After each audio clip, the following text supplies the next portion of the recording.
लोग मानते हैं ईश्वर को याद करो, ऊपर वाले को याद करो और बायां हाथ सामने करो, लेफ्ट हैंड सामने करो, अपने सामने बिल्कुल, बायां हाथ आगे फैलाओ। ये दादा बात मत करो, बायां हाथ सामने करो ना, कुर्ता पहने हुए भाई, हाथ से कह रहा। अगर नशा नहीं करते हैं और आप चाहते हो नशा मुक्त भारत बने तो बायां हाथ सामने करो, ईश्वर को याद करो और ये ध्यान करो कि उनके ईश्वर के चरणों में जिनको भी मानते हो, उनके चरणों में एक नशे के अंधेरे के खिलाफ दीप जल रहा है और उस दीप की ज्योति के ऊपर आपके बाएं हाथ की हथेली है। ऐसा मन में आभास करो। आप खंभा क्यों पकड़े हो? आप काहे नहीं क्या हाथ अपना उठा रहे हो? आप करो ना बाएं हाथ सामने, आपसे कह रहा हूँ वहीं से करो, यहाँ नहीं बुला रहा हूँ। बायां हाथ सामने करो, आप भी बायां हाथ सामने करो, बायां हाथ सामने करो। ऐसे क्यों बैठ गए भाई? जो लोग नशा करते हैं वही लोग ये काम नहीं करेंगे। दाहिना हाथ दिल पे रखो, दाहिना हाथ दिल पे, बायां हाथ सामने। जो मैं बोलूँगा वो सबको बोलना है, तेज आवाज में बोलना। आपका वीडियो बनेगा, पूरे देश में जाएगा ये वीडियो। आज नई दिल्ली के संगम विहार कॉलोनी में सिलाई कढ़ाई प्रशिक्षण केंद्र जो प्रियंका सोसाइटी के द्वारा चलाया जा रहा है, ये संकल्प लेते हैं कि अपने जीवन में कभी भी किसी भी प्रकार के नशे का सेवन नहीं करेंगे।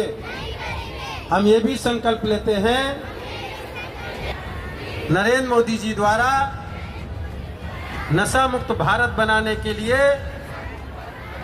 हर महीने कम से कम एक व्यक्ति को अपने साथ जोड़ेंगे और उसे भी नशा ना करने का संकल्प कराएंगे। हम अपना देश बनाएंगे नशा मुक्त देश। उसके पहले हम अपना संगम विहार बनाएंगे नशा मुक्त संगम विहार। उसके पहले हम अपना परिवार, अपनी दोस्ती, अपना पड़ोस बनाएंगे नशा मुक्त पड़ोस, अपनी दोस्ती नशा मुक्त दोस्ती बनाएंगे, अपना परिवार नशा मुक्त परिवार बनाएंगे। एक बार सब लोग बोलिए, हमारा परिवार नशा मुक्त परिवार, हमारा पड़ोस रहेगा नशा मुक्त पड़ोस और हम अपना देश बनाएंगे नशा मुक्त देश। चलिए, बहुत बहुत धन्यवाद आपका, बहुत बहुत आभार। कुछ लोगों को क्या कहें कि प्रियंका सोसाइटी की जो चेयरपर्सन हैं श्रीमती प्रियंका पासवान जी, उन्होंने एक ये सोसाइटी बनाई है जिसके द्वारा महिलाओं को, बच्चों को निःशुल्क प्रशिक्षण केंद्र सिलाई कढ़ाई का दिया जाता है। इनको आत्मनिर्भर बनाने का काम कर रही हैं, एक अच्छा काम कर रही हैं। सबसे बड़ी प्रॉब्लम यह है कि जो लोग नशा करना शुरू कर देते हैं वो अपने परिवार को बर्बाद करने का काम करते हैं। इसलिए ऐसे लोगों को नशे से बचाने के लिए एक संकल्प भी कराने का काम किया है। नशा मुक्त भारत अभियान के तहत नशा मुक्त समाज आंदोलन अभियान कौशल के द्वारा आज हमने यहाँ पर एक इन बच्चों को, महिलाओं को, यहाँ के लोगों को नशा न करने का संकल्प कराया है। जो 14 अगस्त को एक यात्रा निकालेंगे शहीदों के नाम नशा मुक्त शाम, एक इस तरह की नशा मुक्त दीप यात्रा निकालेंगे, शहीदों को श्रद्धांजलि अर्पित करेंगे। देश विभाजन विभीषिका के दिवस पर और 15 अगस्त को आज़ादी के दिवस पर प्रियंका सोसाइटी के द्वारा जो बच्चे, जो महिलाएं, जो लोग नशा नहीं करते हैं उनको एक प्रशस्ति पत्र, सम्मान पत्र दिया जाएगा कि वो अपने जीवन में कभी नशा नहीं करेंगे और हर महीने कम से कम एक व्यक्ति को और जोड़ेंगे। अपना संगम विहार, अपने रिश्तेदार, अपने दोस्त, अपने मित्र और अपने परिवार को नशा मुक्त बनाने का काम करेंगे। इस देश को एक विकसित भारत, नशा मुक्त भारत और आत्मनिर्भर भारत बनाने की। सर, मंत्री जी, जिस तरीके से जो योजना चलाई जाए सरकार की तरफ से, कई सारी योजनाएं चलाई जाती हैं जो आत्मनिर्भर और स्किल डेवलप के लिए, जो प्रियंका सोसाइटी की तरफ से भी चलाया जा रहा है, सर क्लस्टर एरिया में देखा जाए नशे को लेकर भी लोग जागरूक नहीं हो पा रहे, उसमें सरकार के साथ साथ ये सोसाइटी कितना काम दे रही है? देखिए, ये जन आंदोलन है। 9 अगस्त 1942 को गांधी जी ने नारा दिया था, अंग्रेजों भारत छोड़ो, करो या मरो। लाल बहादुर शास्त्री जी ने नारा दिया, मरो नहीं मारो। और जनता जब सड़क पे उतर के आई तो 5 साल में अंग्रेज भाग गए। उसी तरह 9 अगस्त को भी दिल्ली के ताल कटोरा स्टेडियम में नशा मुक्त भारत अभियान के तहत नशा मुक्त समाज आंदोलन अभियान कौशल के द्वारा एक कार्यक्रम आयोजित किया गया था, हिंदुस्तानियों नशा छोड़ो। ये कार्यक्रम जब जनता सड़क पे उतरेगी, लोग निकलेंगे नशा मुक्त भारत बनाने के लिए कि हिंदुस्तानियों नशा छोड़ो, और नशे के खिलाफ बोलना, नशे के खिलाफ प्रचार प्रसार करने के साथ संकल्प कराना, नई पीढ़ी के लोगों को नशा न करने का संकल्प कराना। ये जब लोग संकल्प लेने का काम करेंगे, सड़कों पे उतरने का काम करेंगे, आंदोलन करने का काम करेंगे, नशे के कस्टमर नहीं बढ़ेंगे, नशे की दुकानें अपने आप बंद हो जाएंगी और निश्चित तरीके से वो दिन जल्दी आएगा जब नशा मुक्त भारत बनेगा। सर, आप केंद्र में भी है, राज्य में भी चला रहे हैं इसको बंद कराने। सर, आप जब राज्य में और केंद्र में भी हैं तो उसको डायरेक्ट बंद कर दीजिए।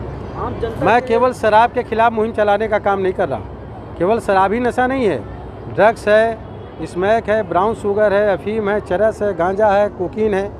ये जब इसकी कोई दुकानें नहीं हैं, लेकिन कस्टमर हैं इसलिए बिकती है शराब। मेरी बात सुनो, पूरी समझने की कोशिश करो। 1977 से 1980 तक पूरे देश में शराब बंद रही 2.5 साल। जो लोग शराब के आदी थे, जब उनको शराब नहीं मिली तो कोरेक्स की दवा जिसमें अल्कोहल मिली होती वो पी करके मरने लगे, मैंडेक्स और नशीली गोलियां खाने लगे। यहाँ तक के लोगों को ब्रेड में मक्खन की जगह ग्रीस और आयोडेक्स लगा करके खाने लगे। ड्रग्स के एडिक्ट हो जाते हैं लोग, नशे के जब एडिक्ट हो जाते हैं, उनको नशा नहीं मिलेगा तो दूसरी चीज़ें खाने लगेंगे। इसलिए जो लोग नशा नहीं करते हैं उनको हम संकल्प करा रहे हैं कि वो नशे की दुनिया में न जाएं। केवल शराब की ही दुकानें खुली हैं, ड्रग्स की दुकानें नहीं, अफीम, चरस, कोकीन, ब्राउन शुगर, गांजा और अफीम की दुकानें नहीं हैं।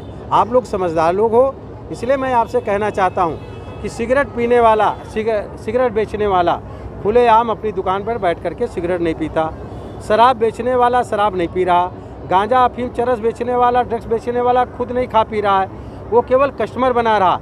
समझने का प्रयास करो। ये खाली शराब की दुकानें आपके बिहार में बंद हैं, लेकिन लोग शराब पी करके वहाँ मर रहे हैं। गुजरात में 1960 से बंद है, लोग शराब पी करके मर रहे हैं। बताएं सर, अगर बंद हो जाती है कंपनियां तो ना रहेगी बांस ना। आप गलत सवाल कर रहे हो। मैंने बताया ना कि जो लोग आदत जिनकी पड़ गई है पहले से, जो पी रहे हैं, जो नशेड़ी हैं, उनको जब शराब नहीं मिलेगी, नशा नहीं मिलेगा तो वो कुछ दूसरी चीज़ें, ड्रग्स लेना शुरू कर देते हैं।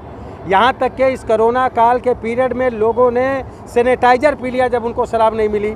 जो शराब के आदी हो चुके हैं उनसे शराब नहीं छुड़ाई जा सकती। मेरा बेटा, जिसलिए मैं कह रहा हूँ शराब की दुकानदार किसी को बुला के शराब नहीं बेचता है, लोग अपने आप शराब खरीदने जाते हैं। आप समझदार हो, ये तो समझने की कोशिश करो। सर, क्या गुजरात सरकार से आप चला रही, क्या उद्देश्य है, किस लिए चला रही, क्या है? जी, ये देखिए, सोसाइटी हमारे वहाँ पे है। यहाँ पे बच्चों का फ्री ट्यूशन हम लोग कराते हैं। फ्री ट्यूशन इसलिए हम लोग कराते हैं क्योंकि जो हमारे बच्चे हैं, मतलब इस एरिया के बच्चे हैं, वो सातवीं क्लास में पहुँच गए लेकिन रीडिंग करने नहीं आता है। रीज़न ये है। और अगर अभी से ये पिछड़ने लगेंगे तो फिर डेफिनेटली आगे चल के वो पढ़ाई छोड़ देंगे। तो ये हमारा एक संसाधन है, तो उसको संसाधन ही बनने रहना चाहिए। अगर उस संसाधन को अच्छा मौका नहीं मिलेगा तो वाकई देश के लिए बहुत बुरा होगा। तो इसलिए मैं बच्चों को फ्री ट्यूशन पढ़ाती हूँ। ट्यूशन के साथ साथ महिलाएं और बच्चियों को भी क्या आप लोग स्किल डेवलप के लिए कुछ करा रहे हैं? देखिए, यहाँ पे सिलाई सेंटर चल रहा है और हम लोग का सवेरे 10 बजे से लेकर के शाम को 5 बजे तक सिलाई भी चलता है। 10 बजे से लेकर शाम तक 9 बजे से लेकर के शाम को 5 बजे तक सिलाई सेंटर चलता है और 10 बजे से लेकर शाम को 5 बजे तक बच्चों का पढ़ाई होता है। और ये सब सारी सुविधाएँ ये निःशुल्क हैं और अभी से नहीं, 2014 से ये प्रियंका सोसाइटी कर रही है। तो हमारा करने का मकसद सिर्फ ये है कि महिलाएं अपने हाथ पैर पे मजबूत हो जाएं। और ये भी प्रयास किया जा रहा है कि इनका कहीं कुछ नौकरी रोजगार या मैं ही कुछ कोशिश करूं। लेकिन फ़िलहाल अभी तो इतना ही है कि सिलाई इनको सिखाया जाए और अगर अपना एक ब्लाउज़ भी कहीं सिलेंगी तो उसका पैसा ये कमाएंगी। तो मेरा सिर्फ ये है कि अपना पैसा ये कमाएं और महिलाएं अगर सशक्त होती हैं तो पूरा परिवार सशक्त होता है।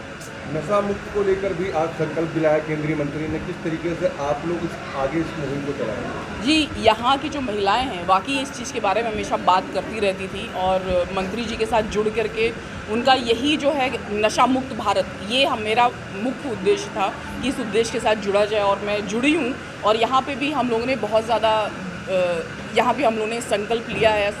यहाँ पे करीब 700 महिलाएं, मतलब यहाँ पे हम लोग 700 लोगों को संकल्प दिला चुके हैं यहाँ पे। हाँ, पहले भी दिला चुके हैं। मतलब ये चीज़ें चलती रहती हैं कि और यहाँ की महिलाएं इस चीज़ को बहुत ज़्यादा प्रेज़ करती हैं कि वाकई ये होना चाहिए, क्योंकि ये लोग खुद भी बहुत ज़्यादा त्रस्त हैं इन सब चीज़ों से। मैं महिलाओं कब से जुड़े हो आप प्रियंका सोसाइटी से, कब से जुड़े हो आप? मैं जब से एनजीओ यहाँ पे संगम बिहार में ओपन हुआ तब से जुड़ी हूँ। कितना बदलाव हुआ आपकी ज़िंदगी में इस सोसाइटी से जुड़ने? बहुत ज़्यादा बदलाव हुआ सर। औरतों से मिल कर के, मैम से मिल कर के बहुत ज़्यादा परिवर्तन हुआ मेरे अंदर, और महिलाओं से बहुत ज़्यादा जुड़ गई मैं। इन लोगों को बिल्कुल भी मतलब मशीन भी पकड़ना नहीं आता था। इन्होंने सिला, खुद के कपड़े भी सिले, दूसरों के कपड़े भी लाते थे सिलने के लिए। तो ऐसे ही अपने भी सिलेंगी और बिज़नेस भी कर सकती हैं। इनके लिए कुछ पैसे भी है, खुद के लिए भी कमा सकती हैं, बच्चों के लिए, और हस्बैंड सबकी मदद भी कर सकती है अपनी फैमिली की। घर बन गया है प्रियंका सोसाइटी से जुड़ने के बाद? हम काफ़ी आत्मनिर्भर बन गए हैं। अपने हाथ से ब्लाउजे और सूट वूट सब सिल सकते हैं। इतना अच्छे अपना पैसा भी कमा सकते हैं, आर्थिक स्थिति भी सुधार सकते हैं अपनी। एक चीज़ और मुझे हेल्प ग्रुप चलाने का हम लोगों ने निर्णय लिया है और यहाँ पे महिलाएं जुड़ेंगी और उसके बाद उनको बैंक से लोन भी हम लोग करवाएंगे 50 पैसे ब्याज दर पर। तो इस तरह ये लोग अपना बिजनेस भी कर सकते हैं। कितना फायदा हुआ, कितना बदलाव हुआ? जो यहाँ के टीचर्स बहुत अच्छी हैं और जो बहुत अच्छे से सिखाती हैं, तो बहुत अच्छा लगता है सीखने में, और ये बहुत अच्छे से बताती है। सर्टिफिकेट मिला है तुमको? हाँ जी, मैं बहुत कुछ सीख चुकी हूँ।